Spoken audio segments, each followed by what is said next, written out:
not in a bad sense. Oh, okay, that's interesting. Not, well, and I'm, Why? well, for obvious reasons. I mean, I'm so humbled and so, I so admired working and had such great times with guys like Michael Johnson and Jimmy Jameson. I mean, just on and off stage, they're wonderful, wonderful people. And obviously I can't work with them again because they passed away. But it's been, I mean, an honor beyond words to describe. You know, when we're on these tours,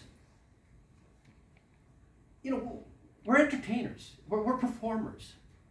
Even off stage, I mean, if there's a piano, I had a difficult time walking by the lobby, and I'm like, I felt like I needed to open the piano and just start playing.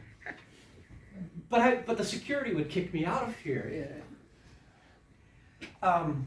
So we're on a concert tour. As a matter of fact, we were in Davao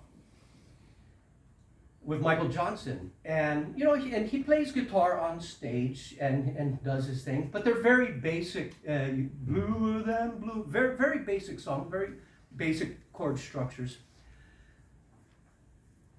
After the concert, we were just sitting in the lounge at the hotel, and he picked up his guitar and just started playing flamenco style. You know, flamenco guitar is, I mean, it's very technical, very difficult, and he just starts going.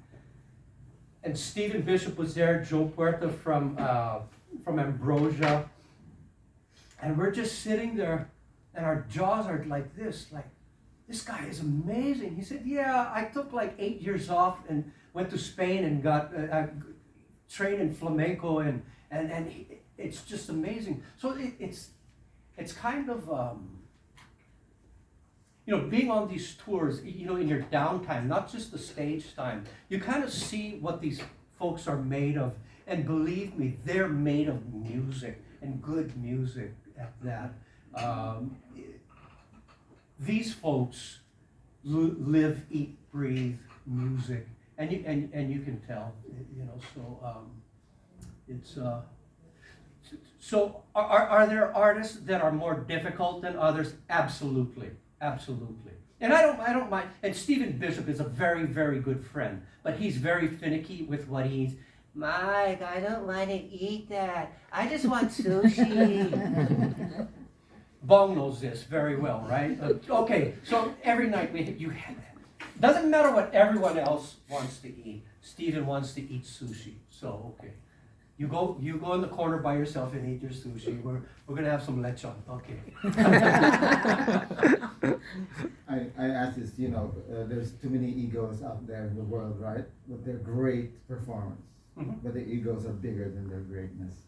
So that's why I asked. So. It goes with the popularity. And yes, but the egos tend to be when you're younger. Yeah. It's the same phenomenon. Mm-hmm. When I was young, I wanted to drive a Porsche, so I bought a Porsche and I showed off and I bought this, and then you get over that and you just drive something that works. So your ego the egos tend to be with the younger performers, those that have stayed in the industry a long time. Wow. And I may be old, but I'm not that old. Engelbert is 85 and still performing, and performing very well. But when I sit with him and we talk, you know, he loves to tell his stories about, you know, the guys that took him under his wing, which was Dean Martin, part of the Rat Pack.